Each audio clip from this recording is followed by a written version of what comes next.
আমাদের দেশে এই ফল ফেলে দেওয়া হয়, কিন্তু আমেরিকায় এটা বিলিয়ন ডলারের ব্যবসায় পরিণত হয়েছে। ছোট্ট সোনালী রঙের এই ফল গোল্ডেন বেরি, যাকে অনেকে ফিজালিস বা কেপ গুজবেরি নামেও চেনে, সেটাই আজ বিশ্বের অনেক দেশে সুপারফুড হিসেবে জনপ্রিয়।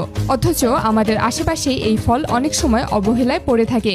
কিন্তু এই সাধারণ ফলটি কিভাবে মাঠ থেকে আন্তর্জাতিক বাজারে পৌঁছে যায়, কিভাবে কৃষকের হাত থেকে শুরু করে আধুনিক ফ্যাক্টরির প্রক্রিয়ার মধ্যে দিয়ে সুন্দর প্যাকেটে বন্দী হয়ে বিশ্বের বহু দেশে পৌঁছে যায়, সেই পুরো যাত্রাটাই সত্যি অবাক করার মতো। গোল্ডেন বেরির গল্প শুরু হয় কৃষকের জমি থেকে। এই গাছ খুব বেশি বড় হয় না, কিন্তু প্রতিটা গাছে অসংখ্য ছোট ছোট ফল ধরে। প্রথমে কৃষকেরা জমি ভালোভাবে প্রস্তুত করেন।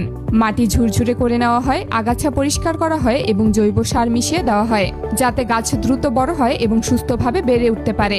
এরপর বীজ বপন করা হয়, বা অনেক সময় আলাদা করে চারা তৈরি করে সেটাকে জমিতে রোপণ করা হয়। কয়েক সপ্তাহের মধ্যেই ছোট ছোট গাছ বড় হতে শুরু করে এবং ধীরে ধীরে ফুল আসে। তারপর সেই ফুল থেকেই তৈরি হয় গোল্ডেন বেরি। এই ফলের সবচেয়ে অদ্ভুত এবং সুন্দর দিক হলো এর বাইরের খোসা। প্রতিটা ফল একটা পাতলা শুকনো কাগজের মতো খোলসের ভেতরে থাকে। এই খোলস আসলে ফলটিকে ধুলো, পোকামাকড় এবং হালকা আঘাত থেকেও রক্ষা করে। তাই অনেক ক্ষেত্রেই কৃষকরা এই খোলস সহ ফল সংগ্রহ করেন। গাছে যখন ফল ধরতে শুরু করে তখন থেকেই শুরু হয় যত্নের আরেকটি ধাপ। নিয়মিত পানি দেওয়া, পোকামাকড় নিয়ন্ত্রণ করা এবং গাছের চারপাশ পরিষ্কার রাখা সবকিছুই খুব গুরুত্বপূর্ণ।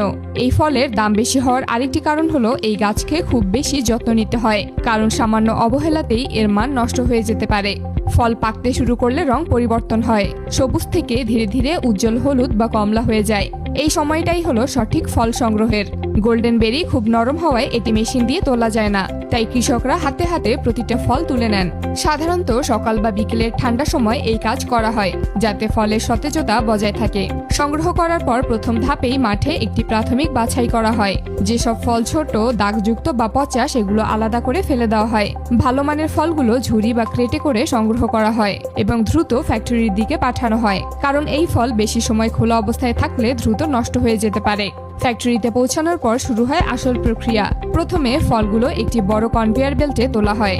এরপর ফলগুলো ধোয়ার জন্য পাঠানো হয়। পরিষ্কার পানির মাধ্যমে একাধিক ধাপে ধোয়া হয়, যাতে ময়লা, ধুলো বা কোনো রাসায়নিক অবশিষ্ট না থাকে। ধোয়ার পর ফলগুলো শুকানো হয়। অনেক সময় এয়ার ড্রায়ার বা বিশেষ মেশিন ব্যবহার করা হয়, যাতে দ্রুত এবং সমানভাবে শুকানো যায়। এরপর আসে গ্রেডিং বা সাইজ অনুযায়ী বাছাই করার ধাপ। বড়, মাঝারি এবং ছোট এইভাবে ফলগুলো আলাদা করা হয়, কারণ আন্তর্জাতিক বাজারে প্রতিটি প্যাকেটের জন্য নির্দিষ্ট সাইজের ফল প্রয়োজন হয়। কিছু ক্ষেত্রে গোল্ডেন বেরি শুকিয়ে ড্রাইড গোল্ডেন বেরি হিসেবেও বাজারে বিক্রি করা হয়। তখন ফলগুলো বিশেষ ড্রাইং মেশিনে দেওয়া হয়, যেখানে নিয়ন্ত্রিত তাপমাত্রায় ধীরে ধীরে শুকানো হয়। এতে ফলের ভেতরের পানি কমে যায়, কিন্তু পুষ্টিগুণ অনেকটাই বজায় থাকে। এই শুকনো ফল অনেক দেশে খুব জনপ্রিয়, কারণ এটি দীর্ঘদিন সংরক্ষণ করা যায় এবং স্ন্যাক্স হিসেবেও খাওয়া যায়। সবকিছু শেষ হলে শুরু হয় প্যাকেজিং। আধুনিক ফ্যাক্টরিতে এই কাজটি অনেকটাই অটোমেটেড। মেশিনের সাহায্যে নির্দিষ্ট পরিমাণ ফল মেপে প্যাকেটে ভরা হয়। প্যাকেটগুলো এমনভাবে ডিজাইন করা হয় যাতে ভেতরে বাতাস চলাচল করতে পারে, আবার ফলও সুরক্ষিত থাকে। অনেক সময় ভ্যাকুয়াম প্যাকিং বা বিশেষ গ্যাস ব্যবহার করে প্যাকেট করা হয়, যাতে ফল দীর্ঘদিন সতেজ থাকে। প্যাকেটের উপর লেবেল লাগানো হয়, যেখানে উৎপাদনের তারিখ, মেয়াদ, পুষ্টিগুণ এবং উৎপত্তি স্থলের তথ্য দেওয়া থাকে। এরপর এগুলো কার্টনে ভরে বিভিন্ন দেশে রপ্তানি করা হয়। আমেরিকা, ইউরোপ সহ বিশ্বের অনেক উন্নত দেশে এই গোল্ডেন বেরি এখন একটি দামি এবং জনপ্রিয় ফল হিসেবে পরিচিত। গোল্ডেন বেরি শুধু স্বাদেই ভালো নয়, এটি ভিটামিন সি, অ্যান্টিঅক্সিডেন্ট এবং বিভিন্ন ধরনের গুরুত্বপূর্ণ পুষ্টিতে ভরপুর। তাই এটি স্বাস্থ্য সচেতন মানুষের কাছে একটি আকর্ষণীয় খাবার। ফলে আন্তর্জাতিক বাজারে এর চাহিদা দিন দিন বাড়ছে।